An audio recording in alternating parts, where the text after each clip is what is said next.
They were prisoners, and yet they were earning money. Between 1943 and 1945, more than 50,000 Italian soldiers lived behind American barbed wire. They had fought under Mussolini's flag, marched beneath the black symbol of fascism, and shouted Duce. In the deserts of North Africa, when the Italian army collapsed, most expected the usual fate of captured men: hunger, humiliation, perhaps violence.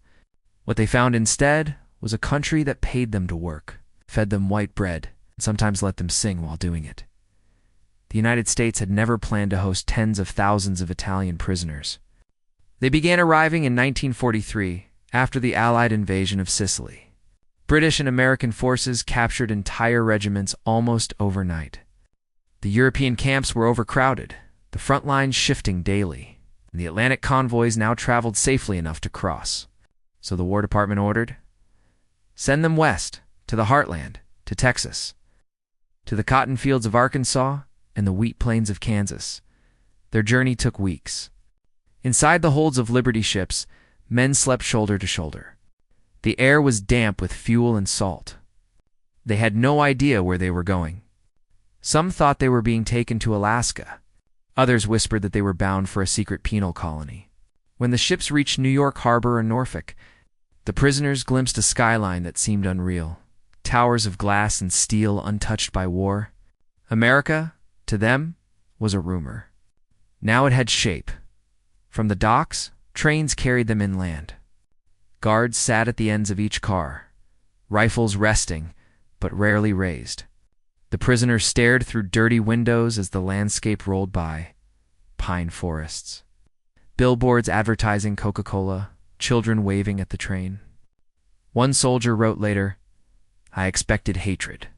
I saw curiosity." By the time they arrived in the camps, often ringed by wooden fences rather than heavy walls, the shock was complete. These were not the dark enclosures of wartime imagination. The barracks were new, built quickly by civilian contractors, with stoves, showers, and laundry lines. The latrines were clean. Each man received a mattress, 2 blankets, soap, a towel, and 3 meals a day. Even the rules seemed designed to confuse them. They were told that, under the Geneva Convention, prisoners could work for pay, though not in military production. The United States would credit them 80 cents per day in canteen coupons. It's a kind of paper money spendable inside the camp store on cigarettes, candy, shaving cream, or writing paper. The concept felt absurd. Paid imprisonment?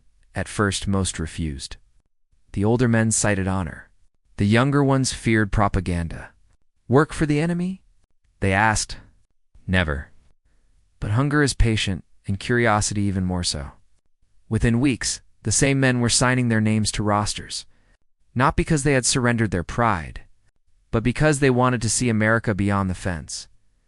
To understand the paradox, one must recall what Italy looked like then. Bombed cities, hunger and uncertainty had hollowed the country.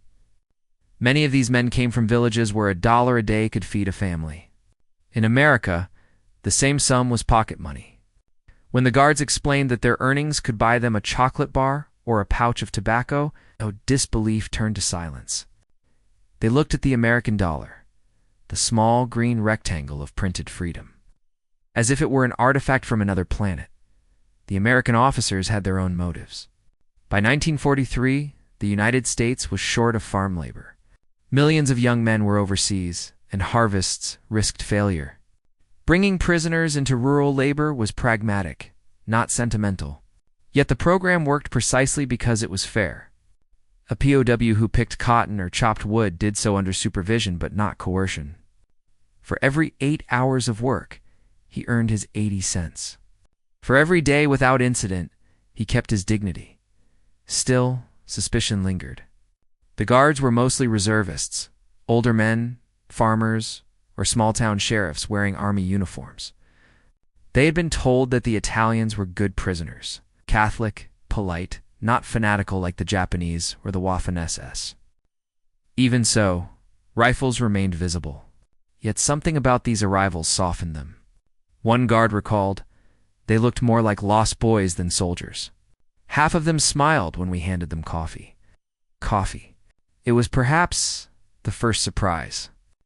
The prisoners tasted it with confusion. Most had never had it brewed so sweet, so rich. They were used to barley or chicory, substitutes from wartime rationing. In that first sip of American coffee, many felt a kind of betrayal by the myth of their enemy.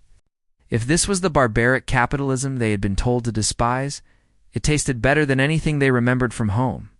In later interviews, some former POWs described those first days as a dream. The camp gates closed behind them, but inside was order, food, and sleep. Outside, the world was chaos. The guards, too, felt a quiet relief. These were manageable men, courteous, even grateful. A relationship of cautious respect began to form. Built not on ideology, but on small exchanges. A cigarette passed through the fence. A greeting at sunrise. For the War Department, this civility served propaganda as well. Every well-treated prisoner was proof of American morality. Photographers from newspapers occasionally visited, capturing scenes of prisoners gardening or playing soccer. The images were meant for home audiences, but they traveled further, reaching even the Red Cross inspectors. They confirmed what observers later called the American experiment in captivity. That experiment had boundaries. The men could not leave camp except in guarded work details. Letters to Italy were censored. News came slowly. Yet compared to Europe's camps, theirs were humane to the point of disbelief. One Italian lieutenant, captured in Tunisia, later said, "I arrived expecting to die in chains. Instead, they asked if I wanted seconds." Even so, the paradox carried weight. These men had fought, some proudly, some unwillingly, for a regime that preached discipline and sacrifice. Now they were being compensated by an enemy who offered leisure and pay. It was a moral inversion. Many recorded the moment in diaries, noting that the guards seemed more like teachers than captors. And yet, beneath the calm order of these camps, uncertainty remained. Were they collaborators simply by surviving comfortably? Did accepting a wage mean betraying the memory of their comrades still dying in Europe? The question lingered in every paycheck, every ration of white bread, every folded dollar stored under a mattress. When historians later reviewed the POW program, they often called it the war's quiet success. But for the men living it, success was too abstract a word. What they experienced was contradiction, a prison that fed them, an enemy that smiled, and a paycheck that arrived on time. It was, as one man later wrote, the strangest captivity in history because we were treated as men. The first thing they noticed was the silence. After weeks of noise, engines, orders, and the low groan of the ship crossing the Atlantic, the stillness of the American countryside felt unreal. The train stopped somewhere in the south. Air that entered through the open doors was thick and warm, carrying a scent of dust and grass. When the guards ordered them to step out, the prisoners expected soldiers with barking dogs, rifles pointed. Instead, they found local deputies, middle-aged men with sunburned faces. Leaning against jeeps and chewing tobacco, the landscape stretched wide and endless. Fields of cotton shimmered white under the summer sun. A few wooden structures stood nearby, low barracks, a canteen, a watchtower that seemed almost unnecessary. One of the prisoners, a young man from Naples, whispered, "It doesn't look like a camp." His friend answered softly, "Maybe the real one is behind this hill." The guards lined them up, counted them twice, then handed out identification tags. Each man received a small canvas bag with soap, a towel, and a change of clothes stenciled with the letters PW. The initials looked odd, too simple for something that defined an entire life. Some men joked quietly that it stood for paid worker rather than prisoner of war. The guards said little. They seemed bored, even polite. At the registration tent, an officer read from a list. He spoke slowly, as if to be understood. "You are now in the custody of the United States Army," he said. "Will be treated according to the Geneva Convention. If you obey the rules, you will not be harmed." A translator repeated his words in Italian. The prisoners nodded, still unsure whether to believe him. They had been told that Americans shot captives, that they used them for experiments, that they starved them. Yet here the officer's tone was calm, almost professional. When he finished, he added, "You will be assigned to work details as soon as possible. You will be paid." Paid. The word spread like a spark down the line. Some laughed out loud. Others frowned, suspecting a trick. An older sergeant muttered, "We lost the war." Why would they pay us? Nobody had an answer. They were led into the camp. The path cut through a cluster of tall pines, then opened onto rows of freshly built huts. The woods still smelled of resin. Inside, the barracks were simple but clean. Wooden bunks, a stove in the center, windows that opened. There were no locks on the doors. The guards stood outside, chatting quietly. On each pillow lay a folded blanket, gray and new. The men looked at one another, confused by the orderliness. One whispered, "They built this for us." At lunchtime, a bell rang. They lined up by the canteen, mess tins in hand. The menu board, handwritten in English, listed stew, bread, and coffee. When they reached the counter, the cooks, who were American soldiers, served generous portions. The stew was thick with vegetables and meat. The bread was soft and white, unlike anything they had seen since before the war. They ate in silence, each bite more bewildering than the last. For many, this was the first proper meal in months. Afterward, they were allowed to walk within the perimeter. Fences were high, but not threatening, just 2 lines of barbed wire, with space between them. Beyond lay open fields, stretching toward the horizon. A few guards patrolled lazily. One of them, noticing a prisoner staring at the sky, said quietly, "You'll get used to it here." The Italian didn't understand the words, but the tone was gentle. He smiled back. That evening, they gathered near the barracks. The lights softened, and the air cooled. Someone began to hum a song. "Oh, Sol Mio." Another joined in, then more. The sound carried across the camp, low and mournful, but strangely peaceful. Guards paused to listen. For the first time since their capture, the prisoners felt something like calm. They were far from home, but they were alive. The next morning, the routine began. Roll call at dawn, names shouted, numbers checked. Then breakfast, oatmeal, canned fruit, more coffee. A guard explained through a translator that work details would start soon, picking fruit, paring fences, harvesting crops. "You will be compensated," he repeated, 80 cents per day. You may buy cigarettes, soap, or writing paper in the canteen. He held up the small paper coupons they would use as money. The men stared at them, amazed. The currency bore the seal of the United States and the words for use by prisoners of war. Even as prisoners, they were part of the American economy. Outside the fence, local farmers watched from their trucks. Many had lost sons to the war. Some were suspicious, others curious. They expected hardened fascists, maybe violent men. Instead, they saw sunburned boys in tattered uniforms smiling awkwardly. One farmer later said they looked like they'd rather milk cows than fight. Within days, work assignments began. Groups of prisoners left the camp under light guard, carrying tools instead of rifles. Not everyone adjusted easily. A few officers refused to participate, citing the military code. They spent their days in separate quarters, arguing politics and honor. But most enlisted men were pragmatic. Work meant better rations, fresh air, and the small satisfaction of usefulness. The first day in the fields was strange. They picked cotton under the watch of men who, weeks earlier, might have been their enemies in Tunisia. The sun was punishing, but the guards offered water freely. At noon, the Americans handed out sandwiches and apples. The prisoners ate in silence, trying to understand the logic of such kindness. When they returned to the camp that evening, tired but unharmed, a new mood settled over the barracks. Suspicion was fading, replaced by a quiet curiosity. Who were these people who fed their enemies so well? How could a country at war afford such generosity?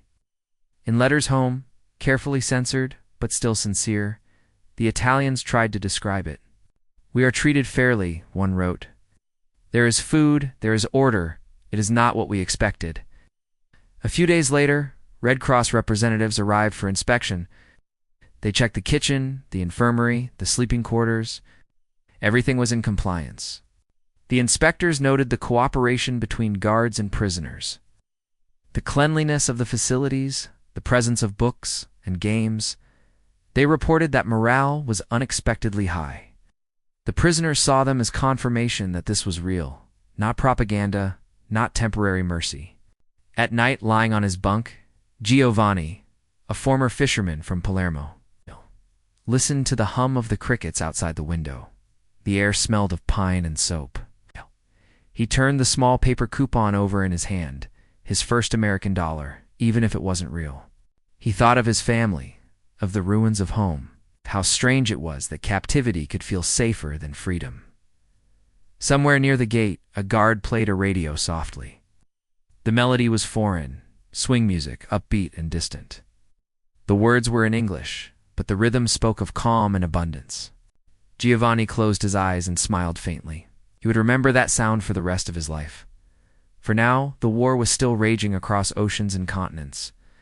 But here, inside the wire, the prisoners had stepped into another world, one where the enemy gave them food, work, and a place to sleep. It made no sense. And yet it was true. Each morning began with the sound of boots on gravel. A guard would walk the length of the barracks row, knocking on doors with the butt of his rifle and shouting, "Roll call!" The sun was barely over the horizon. The air smelled faintly of coffee and pine resin. By now, the prisoners knew the rhythm. Line up, stand straight, count twice. It was military discipline stripped of anger, procedural, efficient, almost polite. After roll call came breakfast. The canteen filled with steam and voices. Each man received oatmeal, bread, and a cup of the strong, sweet American coffee that had quickly become a quiet addiction. They ate quickly, but without tension. Talking was allowed and laughter was no longer rare. Some guards even shared their sugar rations or offered to trade a pack of cigarettes for Italian songs during the meal. The camp itself was a small, ordered world. Surrounded by double fences and watchtowers, it held about 500 men. The barracks were identical, painted light brown to blend with the soil. Between them stretched narrow paths lined with stones. The prisoners kept them tidy. It was part of the routine. The commandant, a major from Iowa, ran the place like a farm rather than a fortress. He believed that work and structure would keep the men calm, and he was right. According to the Geneva Convention, prisoners of war could be required to work, provided it wasn't military or dangerous labor.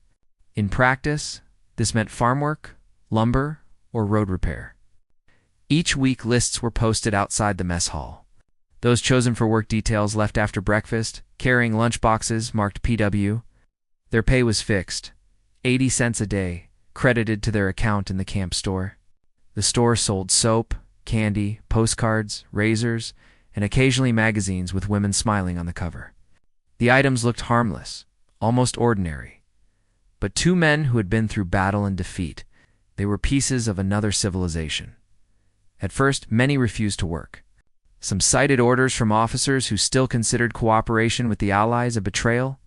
The Americans handled it patiently. They didn't force labor. They simply withheld privileges. The message was quiet but clear. Those who worked ate better, lived better, and could spend their pay. Within weeks, nearly everyone volunteered. Discipline was firm but predictable. Rules were posted in both English and Italian. No violence, no escape attempts, no contact with civilians without permission. Offenses were punished by confinement, not cruelty. The small disciplinary hut stood near the gate, seldom used. Most men followed the rules instinctively. After years of uncertainty, the simplicity of order felt like relief. Every Friday, an American chaplain held an optional mass in the assembly yard. Attendance was voluntary but large. The chaplain spoke little Italian, but the language of ritual needed no translation. On Sundays, sports took over soccer matches between barracks, watched by guards from the sidelines. The Americans supplied the ball, repaired the nets, even cheered for the players. In those moments, the war seemed impossibly distant. Letters were allowed, limited to one per week, inspected and stamped. The censors cut out details of locations or camp routines, but most messages passed. "I am alive," they wrote. "I am treated well." For many families in Italy, These words were the first proof that their son still existed. The Red Cross helped deliver replies, often delayed by months. When letters arrived, men gathered silently to read them, some smiling, others weeping in private. The workdays outside camp were long but not harsh. The prisoners were escorted in groups of 22 nearby farms. They picked fruit, cut wood, or repaired irrigation ditches. Farmers soon realized that these enemies were skilled laborers, carpenters, masons, bakers. They worked carefully and with pride. Some sang as they worked, Italian melodies drifting across the fields. The guards, often local men themselves, relaxed their posture. Rifles hung over their shoulders instead of being held ready. Lunch was eaten under trees. Sandwiches, apples, sometimes lemonade from the farm families. The farmers' children would sneak closer to watch. Curiosity overcame fear. The prisoners smiled, waved, sometimes offered small wooden toys carved from scrap. A few women, breaking strict regulations, brought fresh bread or pie for the workers. The Americans turned a blind eye. There was little reason for suspicion. No one had tried to escape. There was, after all, nowhere to go. Back in camp, evenings were calm. Men washed in cold water, shaved, and hung their uniforms to dry. The scent of soap and wet cotton filled the air. The Americans provided wooden benches, books, and a few instruments. Someone found a mandolin. Another built a drum from a crate. Music became part of the night routine. The songs were half nostalgic, half resigned. Guards listened from the fence line. One sergeant later wrote home, "If I close my eyes, it's easy to forget they're prisoners." They sound like any group of men missing home. The camp commandant inspected the barracks once a week. His focus was on hygiene and morale. He asked questions through an interpreter. "Are you healthy? Is the food sufficient? Do you have complaints?" The prisoners answered respectfully. They knew that calm cooperation was rewarded, sometimes with a movie night, sometimes with a small bonus and coupons. One evening, the camp projected a 1940s Western onto a white sheet. The Italians watched, fascinated. A few shouted advice to the actors on screen, forgetting it was fiction. Even the guards laughed. Money, or rather, the idea of it, remained central to the daily rhythm. The camp currency felt unreal at first, but soon it shaped a small economy. Men saved for tobacco, traded coupons for favors, even gambled in the barracks despite the rules. One prisoner folded his coupons neatly into a small envelope, telling his friends, "I'll keep them." They proved that even here, I worked. It became a quiet badge of dignity. Not all was peace. Occasionally, tensions rose between fascist loyalists and those who no longer cared about politics. Fights broke out, quickly stopped by guards or fellow prisoners. The commandant separated the groups, transferring the most fervent ideologues to stricter camps. The majority preferred harmony. War and ideology had lost their grip. Survival and routine mattered more. By late 1944, life inside the wire resembled a small town. There was a barber, a tailor, a baker, even a teacher giving English lessons. The Americans allowed self-administration, elected camp leaders who organized chores and reported issues. It created a sense of autonomy that surprised everyone. A man could almost forget he was a captive. At dusk, lights went out one by one. The guards made their rounds quietly, their footsteps muffled in the dust. Inside the barracks, the men lay on bunks, the air heavy with the smell of wood and detergent. Someone whispered a prayer. Another murmured a line from home. Outside, the cicadas sang endlessly, indifferent to flags and borders. From a distance, the camp looked peaceful, even beautiful, rows of neat huts under a vast American sky. But for those inside, it was a strange kind of freedom, bounded, controlled, yet full of human warmth. They had lost their country, their cause, perhaps their pride, but not their humanity. Every night before sleep, Giovanni reached under his pillow to touch the folded coupon he kept there. It rustled faintly, like paper proof of survival. Each day that passed under the American sun made the paradox clearer: captivity. It seemed could feel more civil than the liberty they had once fought for. It began with something small: a cup of coffee offered across a fence. The morning was already hot, kind of southern heat that blurred the horizon and made the air shimmer. A group of Italian prisoners worked in a peach orchard not far from the camp. They were quiet, deliberate, and slow under the sun. A local farmer, an older man with a straw hat and weathered hands, watched them for a while. At noon, he approached the fence with a thermos and a handful of paper cups. "Coffee," he said to the guard, who nodded and shrugged. The farmer poured the dark liquid and held it out to the nearest prisoner. The Italian hesitated, unsure if it was a trick. Then he took it. It was strong and sweet, richer than anything he'd tasted since before the war. The farmer smiled faintly, wiped his forehead, and said, "Hard work needs good coffee." The prisoner didn't understand the words, but the tone said enough. He nodded, smiled back, and passed the cup to the next man in line. Later that afternoon, when the prisoners returned to camp, the story spread. "The American gave us coffee," someone said. Another added he smiled.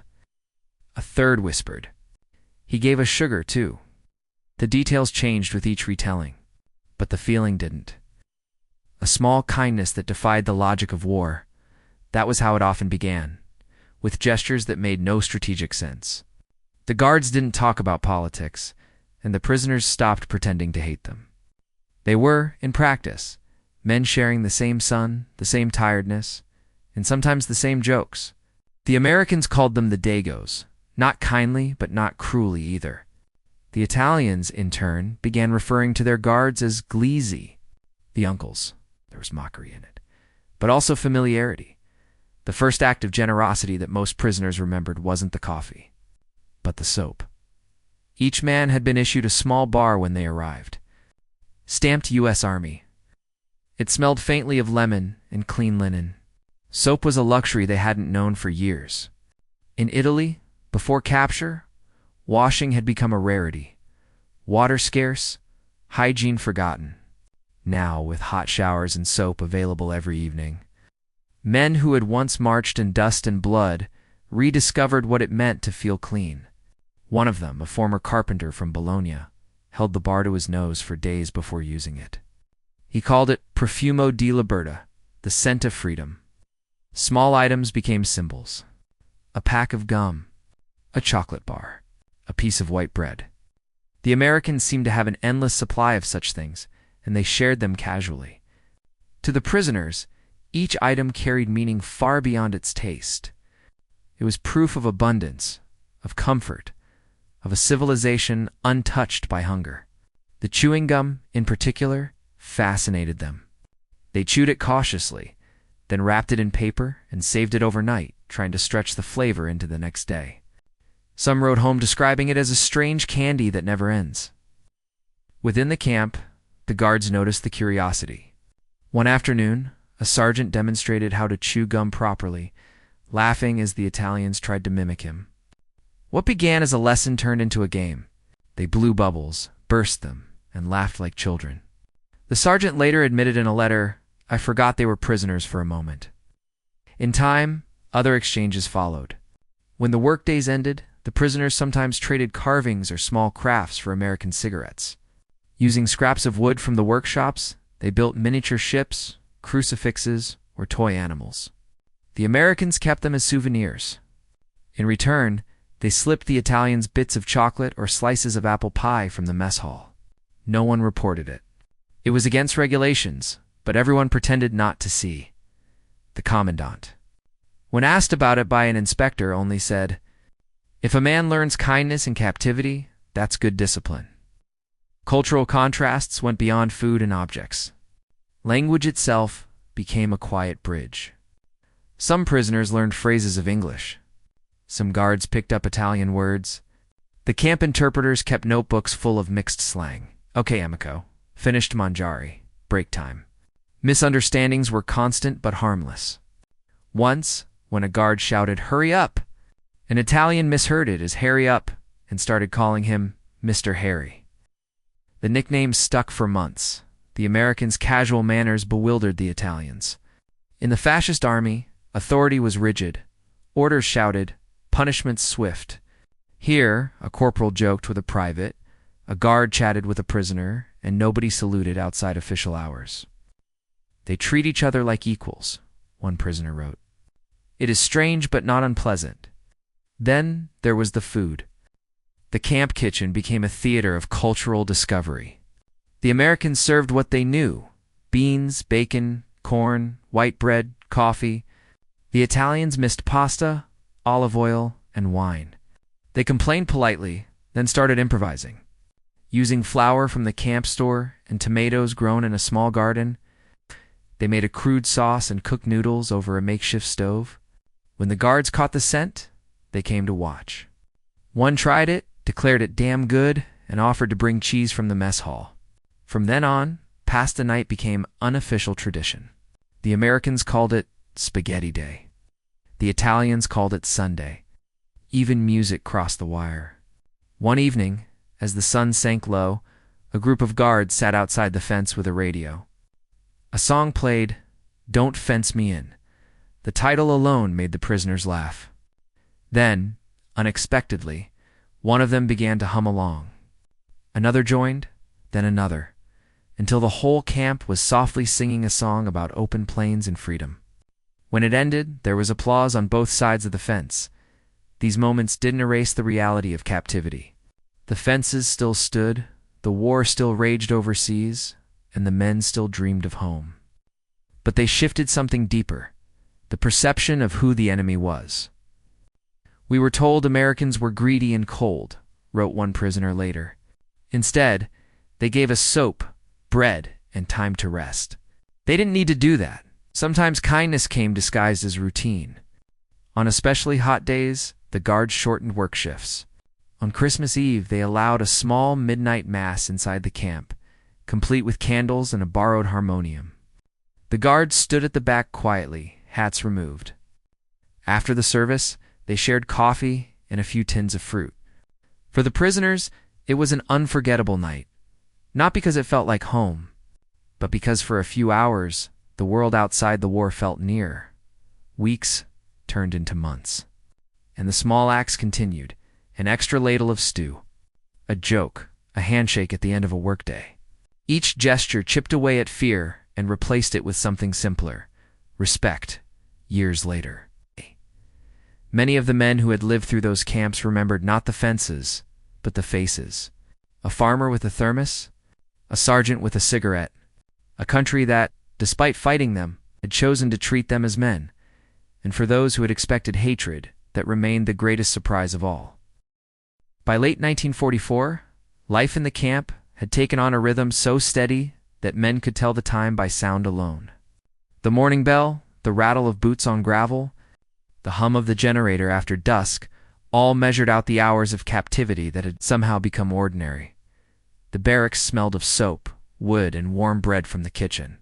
Every bunk had a folded blanket and a small shelf where men kept their few possessions: letters, postcards, sometimes a carved trinket. The sound of conversation replaced the silence of fear. They called each other by nicknames now: Pippo, Gino, Marco. To the guards, they were the boys. The hostility that once defined their first days had eroded under the port of repetition and small decencies. Work was central to the routine. Each dawn, groups left the camp in trucks marked PW. They passed the same dusty roads and the same curious townspeople. The children waved. The adults nodded cautiously. Over time, the curiosity became acceptance. Everyone understood that these men, though prisoners, were part of the harvest now. They picked peaches, shucked corn, built fences, and stacked hay. The guards stood nearby, rifles slung loosely over their shoulders, smoking cigarettes in the heat. No one expected escape. There was nowhere to go and no reason to run. Giovanni, the fisherman from Palermo, worked at a farm owned by a widow named Mrs. Lawson. Her husband had died in the Pacific, but she never showed bitterness. She treated the prisoners with matter-of-fact kindness. "Work hard, and you'll eat well," she said, and she meant it. At noon, she brought them sandwiches, cold water, sometimes slices of watermelon. They ate in the shade of an oak tree, sweat drying on their backs, the air filled with the smell of soil and fruit. She once asked, through a guard who translated, "What will you do when you go home?" Giovanni smiled and said, "Maybe fish again. Maybe not." She nodded as if she understood. Within the camp, adaptation went beyond survival.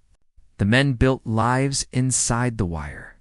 There was a barber who cut hair every Thursday, a tailor who repaired uniforms, a group who started a small garden using seeds provided by the guards. They grew tomatoes, basil, and zucchini, the tastes of home. They cooked in improvised pots, seasoning with salt traded for cigarettes. Food became a language. One evening, they invited the American cooks to try their pasta. It was simple: flour, water, a bit of tomato, but the gesture mattered. A guard tasted it, smiled, and said, "Need salt." Everyone laughed. Recreation became part of the order. Soccer matches filled the weekends. The Americans provided balls and chalked goal lines on the dirt field. Teams formed by barracks competed fiercely, arguing calls with hand gestures and shouts of goal. Gold guards watched from the sidelines, cheering whichever team played better. On Sunday afternoons, the winners were allowed an extra ration of dessert.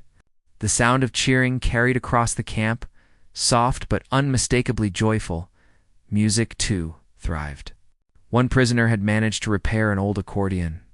Another built a guitar from spare wood. At night, songs echoed between the barracks, Italian folk tunes mixed with American melodies learned from the radio. "You Are My Sunshine" became a favorite. No one sang it perfectly, but the spirit was enough. The guards sometimes clapped along, tapping boots against the fence posts. Inside the barracks, the evenings belonged to stories. Men shared tales of home, of wives waiting, children born just before the war, vineyards and villages now bombed beyond recognition. The talk drifted between memory and imagination.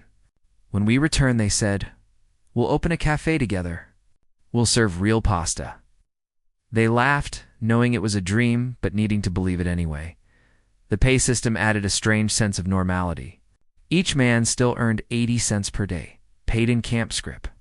Some spent it immediately on cigarettes or sweets.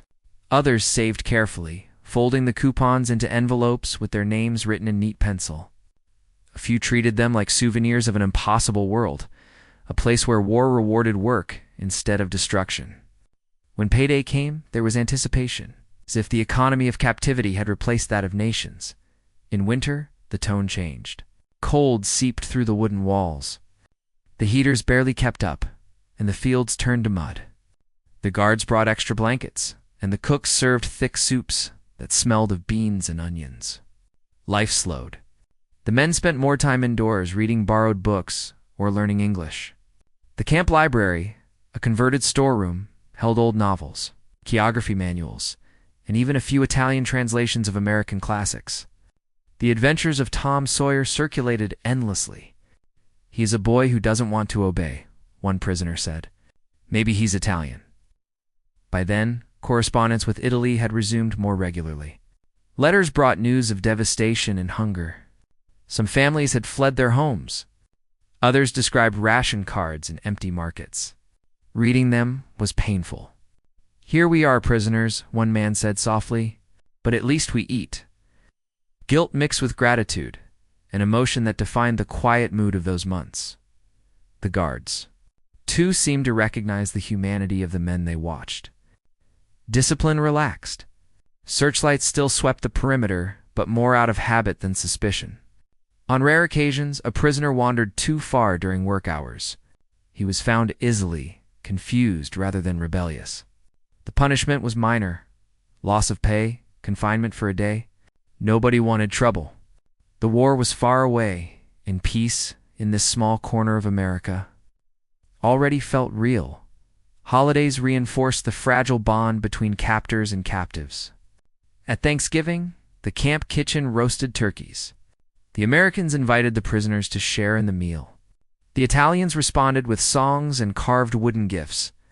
That winter, they built a nativity scene near the mess hall, complete with tiny figures shaped from clay and straw. A guard helped wire a small light above the manger. On Christmas Eve, both sides gathered quietly as a prisoner. Priest said Mass. The commandant attended, head bowed. Snow fell outside. For a moment, the war seemed suspended, held at bay by candlelight and faith. Adaptation didn't erase longing. Every man still counted the days, marking calendars with tiny pencil lines. Yet many feared what awaited them beyond the wire. Rumors spread Italy in ruins, cities burned, families gone. The camp, for all its fences, had become a place of safety. One prisoner summed it up in a letter he was never allowed to send. I came here defeated, but I have found peace among strangers. Months turned into years. Even the guards changed. The younger ones were sent overseas. Older reservists took their place. They shared news from newspapers. Allied advances, the fall of Mussolini, the slow collapse of Germany. The prisoners listened silently, trying to reconcile their own survival with the chaos consuming Europe. Perhaps one said, "We are the lucky ones." At night, the lights dimmed early to save fuel.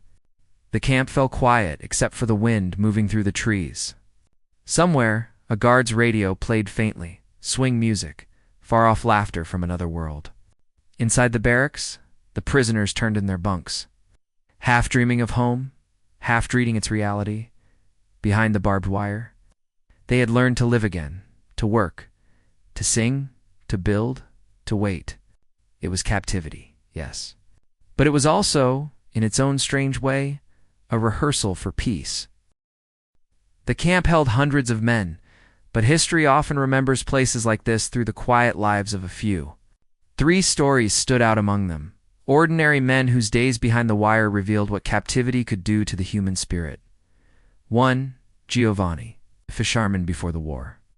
Giovanni had spent his life on the southern coast of Sicily, mending nets and reading the weather by smell. He had been captured in Tunisia, shipped across oceans, and deposited into a landlocked world of dust and cotton fields.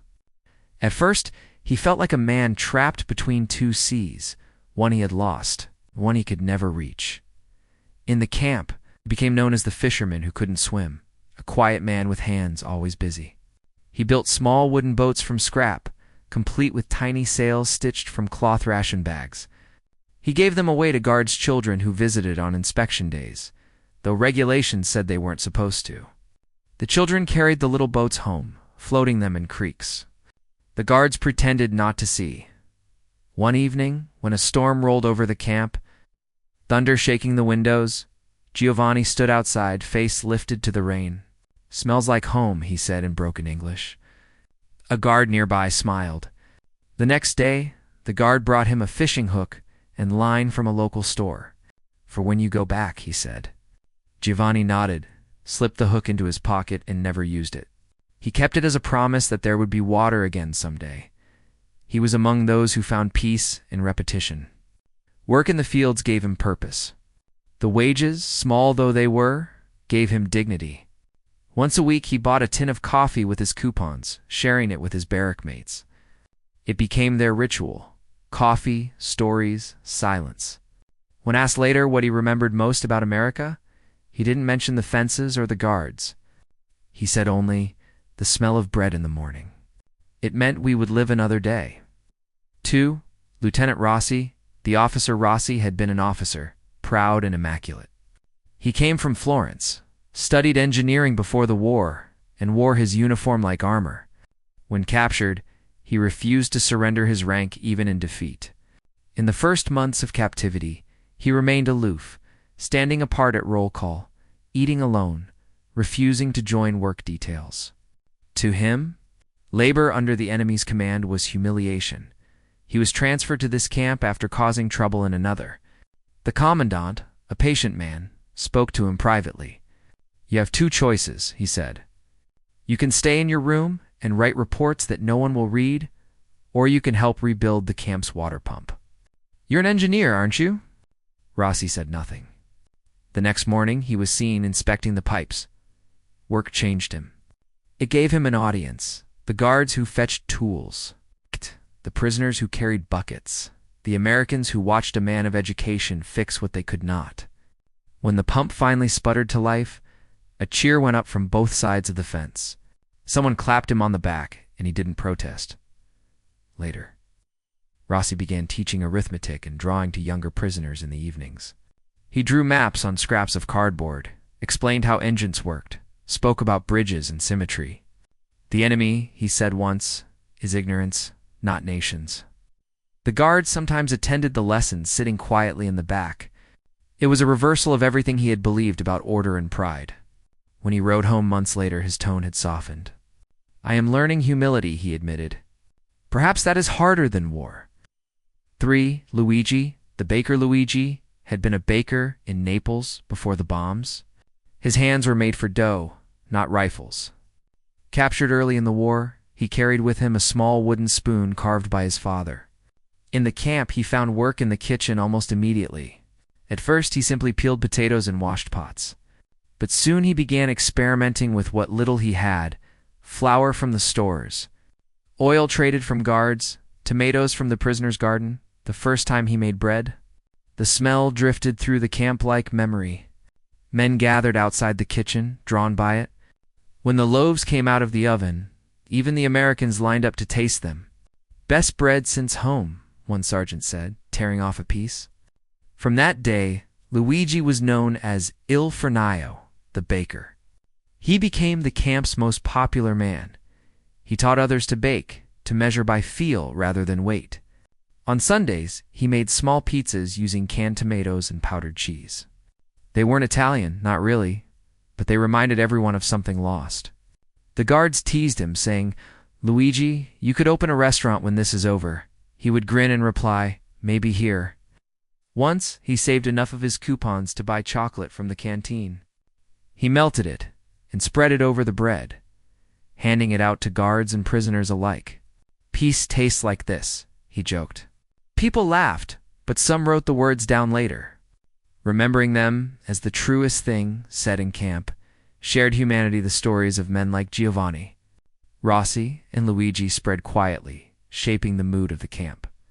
They became small legends, reminders that identity could survive captivity, that dignity could coexist with defeat.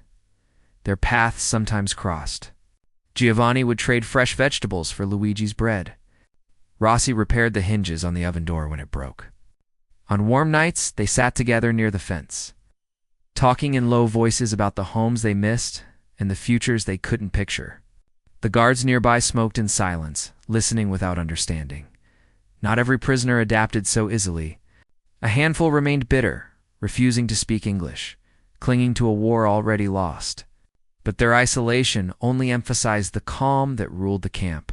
For most, life had settled into a fragile balance between resignation and gratitude.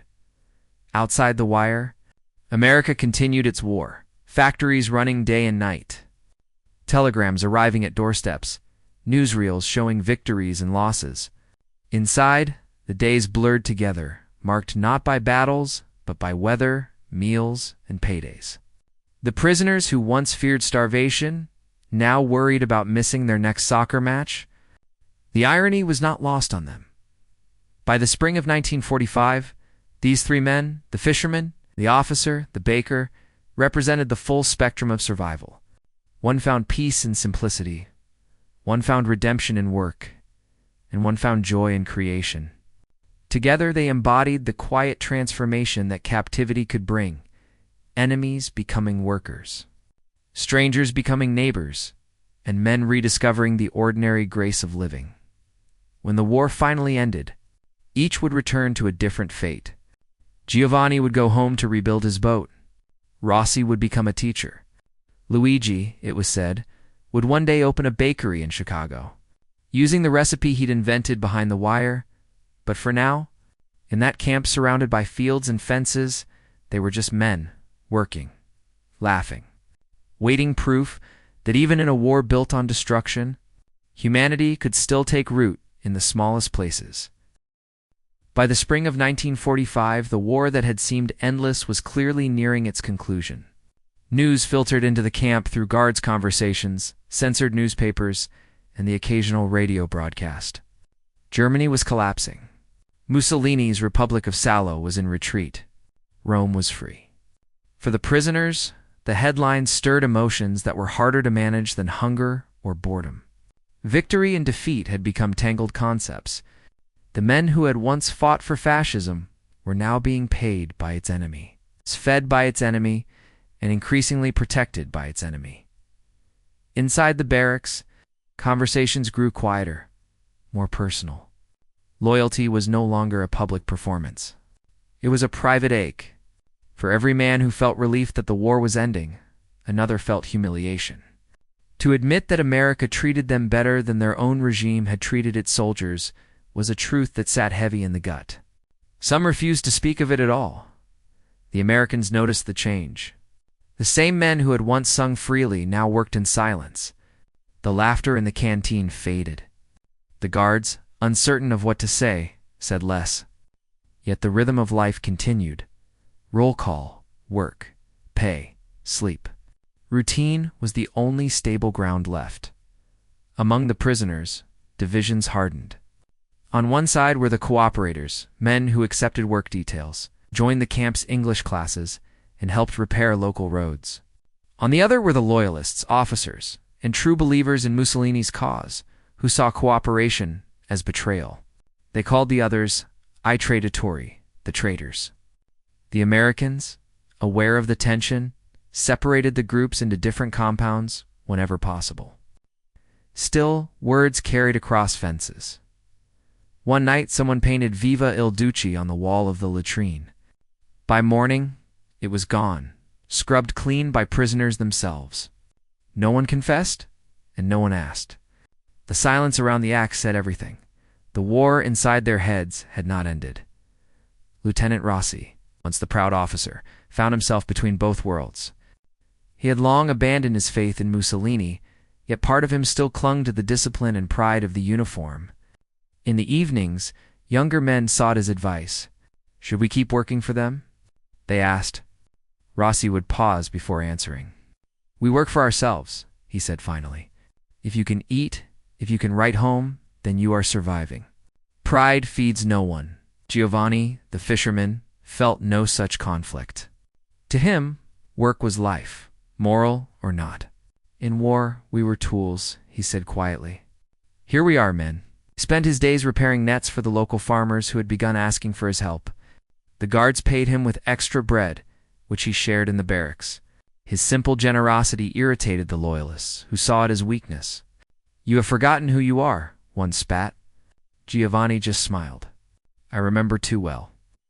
Luigi, the baker, bridged the divide in his own way. When the factions argued, he baked more bread. Eat first, he'd say, then decide what you believe. Food was his truce, and for a while it worked. But even he could not ignore the growing unease. Rumors circulated that some camps were offering early release to those who volunteered for special work units. The Italian service units, men who would assist the Allied war effort directly. It was honest labor, but under a foreign flag. When the offer reached their camp, opinions split sharply. The Loyalists refused outright. We would rather rot here, one shouted during assembly. The cooperators hesitated. It meant freedom of movement, better rations, perhaps a step closer to repatriation. Yet it also meant helping those they had once fought. The decision tore at their sense of self. Could a man serve his conscience and his survival at the same time? That week, meetings filled the evenings.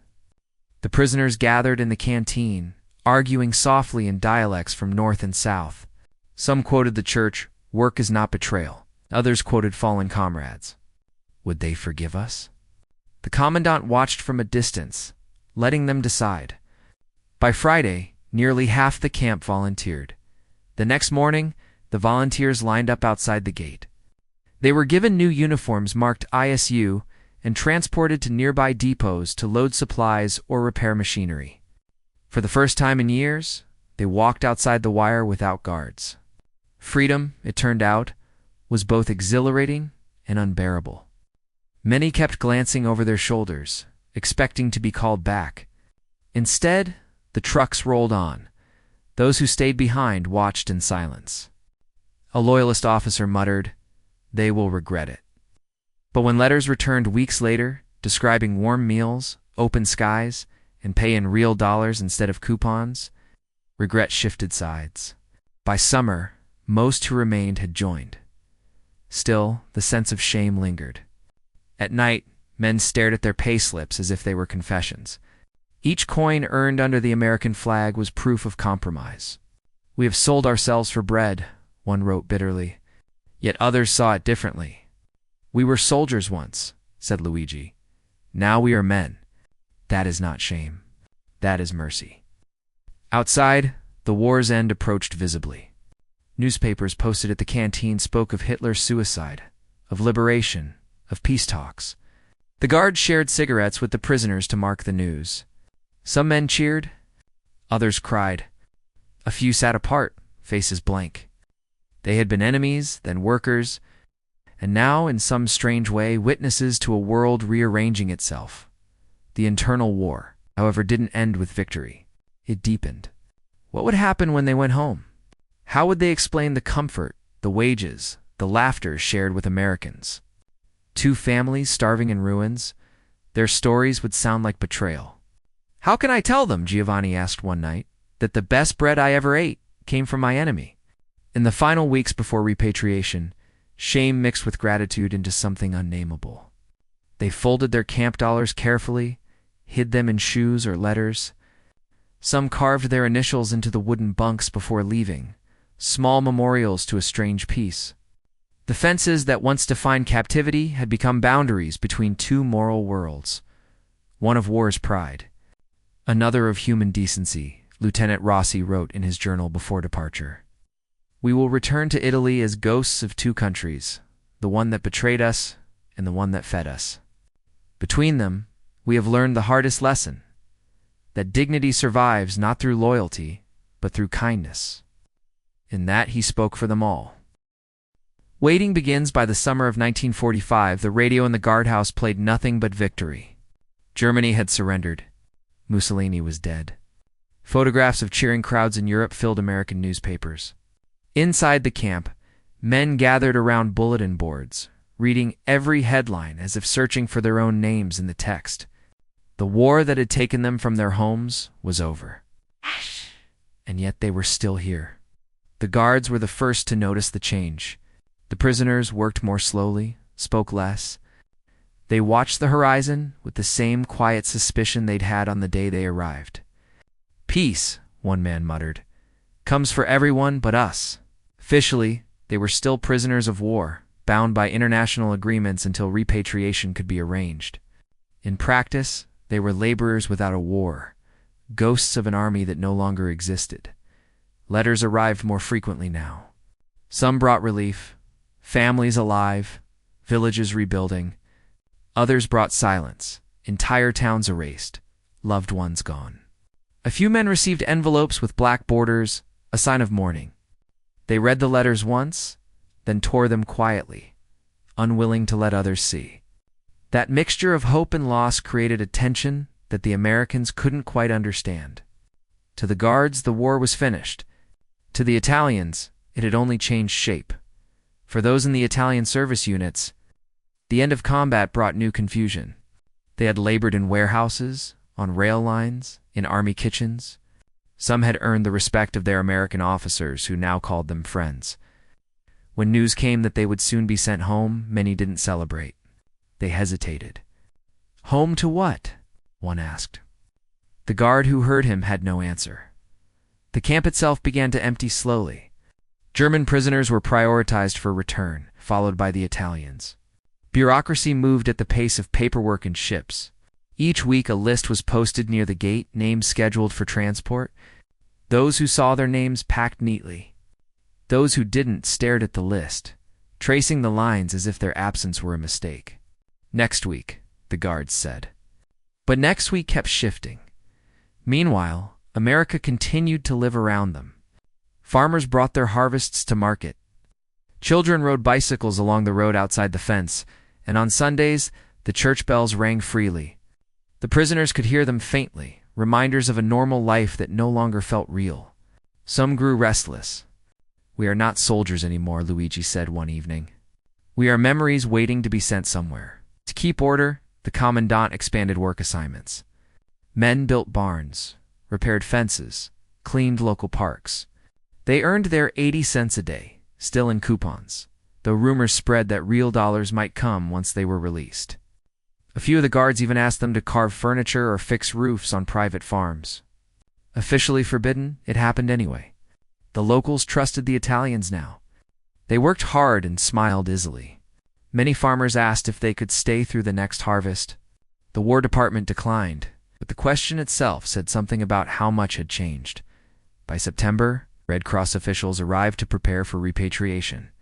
They conducted interviews, collected medical records, and confirmed identities. For many, it was the first time anyone had spoken to them formally about going home.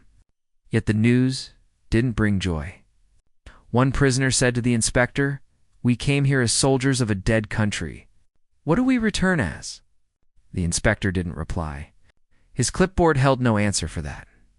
In October, the camp held a farewell dinner for the first group scheduled to depart. The Americans cooked stew, baked pies, and allowed an hour of music after lights out. The prisoners performed Italian songs one last time. When they reached Santa Lucia, even the guards joined in softly, their English accents bending the words. The next morning, the departing men marched out with small bags and folded letters. They waved from the trucks, and the ones left behind waved back until the dust swallowed them. Rossi, Giovanni, and Luigi remained. Their group's ship had been delayed. Logistics, the commandant said. In truth, there were more prisoners than available ships. Winter approached again, and the men settled into another cycle of waiting. The war had ended 5 months earlier, but their captivity had not. "It's strange," Giovanni said, staring at the barbed wire one evening. "When I first saw this fence, I hated it. Now I fear the world outside more." Outside, the landscape prepared for another harvest. The same fields that had seen their first days of forced labor were now tended by free men Americans. Mexicans, sometimes Germans, awaiting departure. The prisoners still worked there, but the meaning of the work had changed. They weren't laborers anymore. They were guests without invitations. Then came the snow. December 1945. The camp stood silent under white drifts. The Americans decorated a small tree in the mess hall. The prisoners built another nativity scene, as they had the year before. The difference was in the atmosphere. Not joy, but gratitude, tinged with melancholy. On Christmas Eve, the commandant made a short speech. "You came here as enemies. You leave as men we respect." He raised a tin cup in toast. The prisoners clapped politely, a few tears visible in the candlelight. After the ceremony, a guard handed Luigi an envelope. Inside were several real US dollar bills, his unpaid wages, converted at last from camp coupons. He stared at them, then folded them carefully. "I will show these to my son," he said softly, "so he knows what decency looks like." Rossi received a small compass from one of the American officers. "For when you find your way home," the officer said. Rossi thanked him, though he wasn't sure where home would be anymore. Giovanni kept his fishing hook and a folded newspaper clipping about Italy's surrender. Together, these small items became souvenirs of contradiction, wealth and war, kindness and defeat. The announcement of Japan's surrender in August had been met with muted applause. The guards celebrated. The prisoners only watched. For them, peace felt abstract, a word printed on paper, not yet lived. They were free men in theory, but still behind wire. Yet even in that strange limbo, the paradox continued. They were treated with more humanity than they expected, and perhaps more than they believed they deserved. When the first transport trucks finally came for their group in early 1946, the air was cold and bright. The men lined up one last time. The guards shook their hands, something unthinkable 3 years earlier. A few exchanged addresses. One young guard handed Rossi a slip of paper with his family's name. "Right when you get home," he said. "Maybe I'll come visit one day." Rossi smiled. "Then I will bake you bread," he replied. Borrowing Luigi's old joke, as the trucks pulled away, the camp shrank behind them, the fences, the towers, the American flag fluttering gently. Some men waved. Others stared silently. Luigi hummed under his breath, an old tune that blended with the engine noise.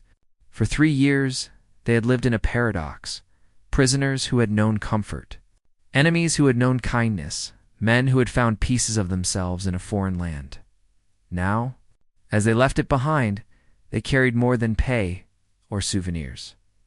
They carried the unsettling knowledge that their enemy had shown them what humanity could be. The ship that carried them home was a converted cargo vessel, stripped of weapons, filled with rows of metal bunks stacked 3 high. It left from New York Harbor in early 1946, sailing through cold Atlantic wind. The men stood on deck as the skyline receded, the tall buildings of a country that had fed them. The cranes of the port gliding like slow arms against the sky. None spoke. The guards on the dock waved. A few prisoners raised their caps in reply. For many, it was the first time they had seen the ocean since their capture. The journey back was shorter than the one that had brought them, but it felt longer. The ship carried silence. Men who had once sung on deck now stared into the horizon, each wondering what awaited him in a homeland of ruins. The war was over. But peace had yet to be learned. The officers handed out discharge papers, documents confirming their prisoner status, medical clearances, and payment slips for unused wages. Giovanni folded his carefully inside his shirt. Luigi tucked his dollar bills in a tin box. Rossi, the engineer, spent hours writing in his journal, pages filled with notes that no one would read. "The sea erases nothing," he wrote. "It only delays the sound of what we must face." When the ship reached Naples, the harbor was barely recognizable. Warehouses stood gutted, cranes half collapsed, the smell of diesel mixed with rot. Children in ragged clothes watched from the pier. The men leaned over the railings, looking for familiar faces, but there were none. Only officials, soldiers, and the restless hum of a nation still counting its dead. Disembarkation was quick and cold. American officers shook hands with Italian representatives, then left. The prisoners stepped onto their own soil as if onto foreign ground. A few knelt and kissed the dock. Others couldn't. "It doesn't feel like home," Giovanni murmured. Around him, men blinked at the light of their own country as though it were too bright to bear. They were processed at a repatriation center outside the city, questioned, examined, delused. Each received a ration card, a meal of watery soup, and a warning. "Do not speak of your captivity." Italian government, rebuilding its fragile identity, viewed former POWs with suspicion. Were they collaborators? Had they fought long enough? The instructions were clear. Gratitude toward Americans was impolite. Silence was patriotic. For the men who had known soap, bread, and order behind American fences, the contrast was brutal. Naples was chaos. Buildings shattered, food scarce, unemployment everywhere. Their uniforms, still marked PW, drew stares and whispers. Some were jeered at in the streets. "Enjoy your vacation?" Someone shouted. They said nothing. Rossi found his home in Florence reduced to rubble. His parents had died in 1944 during an air raid. He stood before the ruins with his papers in hand, feeling both survivor and stranger. The compass the American officer had given him sat heavy in his pocket. He turned it slowly. The needle pointed north, steady, indifferent. "At least something still knows where to go," he whispered. Giovanni made his way south, hitching rides on trucks, sleeping in barns.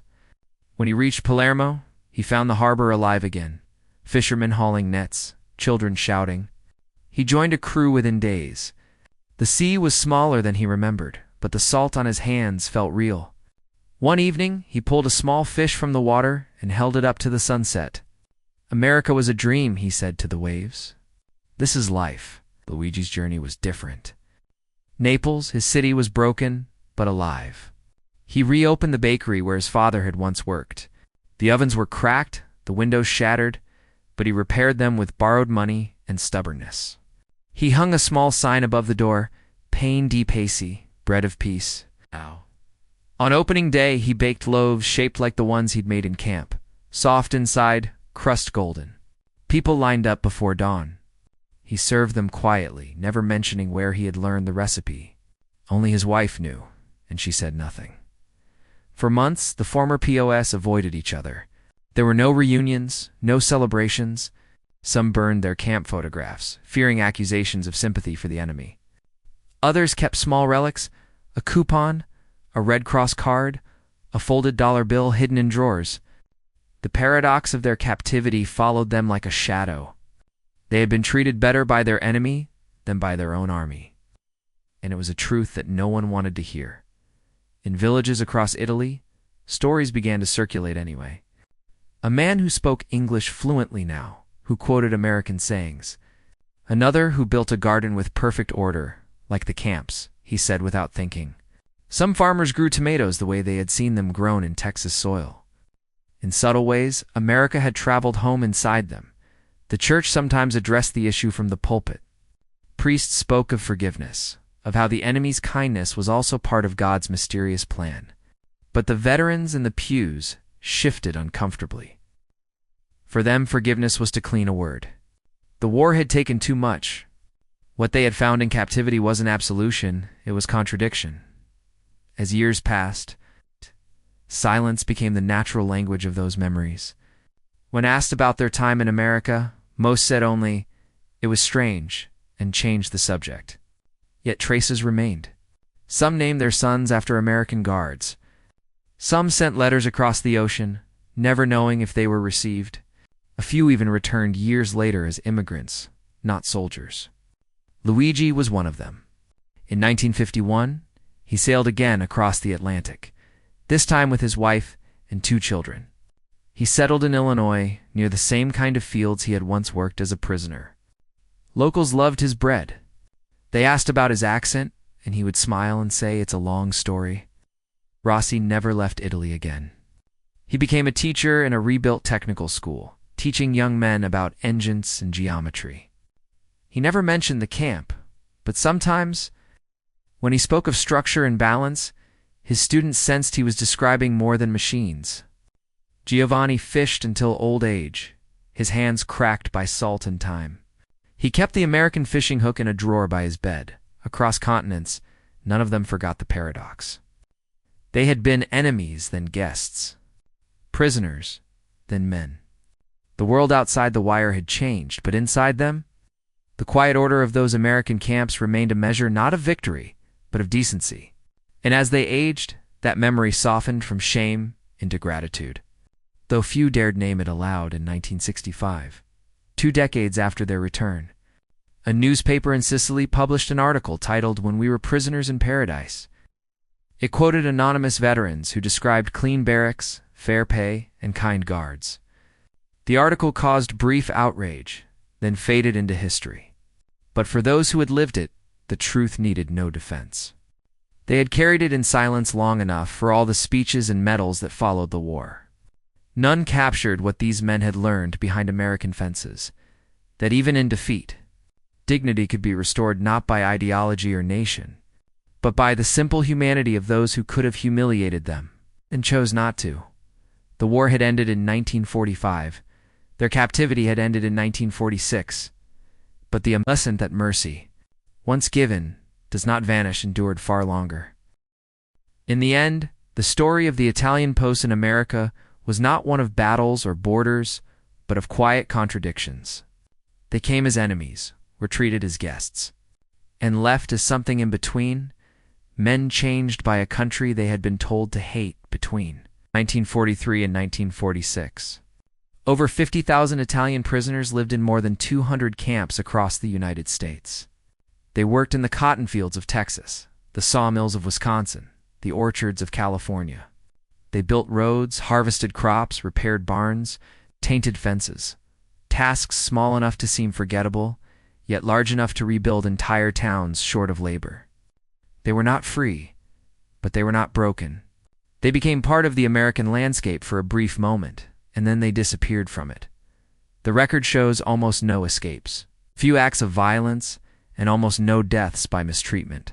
The Red Cross reports describe the camps as models of compliance. The American public, when it noticed them at all, tended to view the Italians with faint amusement, the friendly prisoners they called them. The newspapers ran photos of smiling men tending gardens, playing soccer, or attending mass. To those outside, the story seemed simple. To those inside, it was an education in paradox. For the Italians, captivity became a mirror. It showed them what their own country had lost. Not strength, but decency. Not pride, but purpose. Many had grown up under slogans of glory and sacrifice. They had marched believing obedience was virtue. In America, they learned that discipline could exist without cruelty, that power could exist without humiliation. It unsettled them more deeply than any defeat. The objects they carried home told that story better than words. A folded US dollar, kept for decades in a drawer. A bar of soap, never unwrapped. A faded photograph of guards and prisoners smiling together under the Texas sun. Each was a small piece of proof that somewhere, even in war, humanity had survived. The Americans, too, learned something from those years. Many guards wrote home that the prisoners reminded them of their own sons. They discovered that enemies could be courteous, hardworking, even kind. In rural towns across the South and Midwest, locals who had once feared the Axis soldiers found themselves inviting them for dinner, trading recipes, teaching them English. When the war ended, some of those friendships quietly continued through letters. In a few cases, the former prisoners returned as immigrants, welcomed back by the same families who had once watched them through barbed wire. Official history gives these moments only a paragraph, perhaps a footnote, yet they mattered. They were the rare instances when war revealed its opposite, compassion, inside a system built for conflict. Years later, historians would call the American POW program the most humane of the war. It was not without flaws: segregation, censorship, the persistent imbalance of power. But compared to the brutality that scarred Europe and Asia, these camps were anomalies of restraint. They proved that decency, even in wartime, was not weakness. It was strength measured differently. The men who lived through it rarely spoke about it publicly. When they did, their words were simple. "We were treated like men," one said. "That was all," another added. "I learned what freedom meant by losing it." The honesty of those sentences carries further than speeches about victory ever could. Looking back now, the image that remains is not of barbed wire or guards' rifles. It is of an open field under the American sun, where men who once fought one another bent together over the same soil. It is of shared coffee, of laughter during a soccer match, of the smell of bread drifting through a camp kitchen. It is of dignity returning in the smallest ways. The war ended with parades, treaties, and monuments. But this story ended quietly, carried in the pockets of men who went home with soap, dollars, and a strange affection for the land that had once imprisoned them. They became living contradictions, proof that, even in a century defined by cruelty, empathy had not vanished entirely. Their experience stands as a reminder. A nation is judged not only by how it fights its wars, but by how it treats those it captures. The United States, in that brief chapter, showed that mercy can be stronger than hate, that justice can exist without revenge, and that sometimes the most powerful victories leave no ruins behind. For the Italian prisoners, captivity had begun with fear and ended with understanding. They returned to broken cities, carrying with them an invisible inheritance, the memory of kindness from an enemy. It is not a heroic story, but it is a human one. And in the long silence that followed the war, the humanity, quiet, unrecorded, became the truest measure of what civilization survived.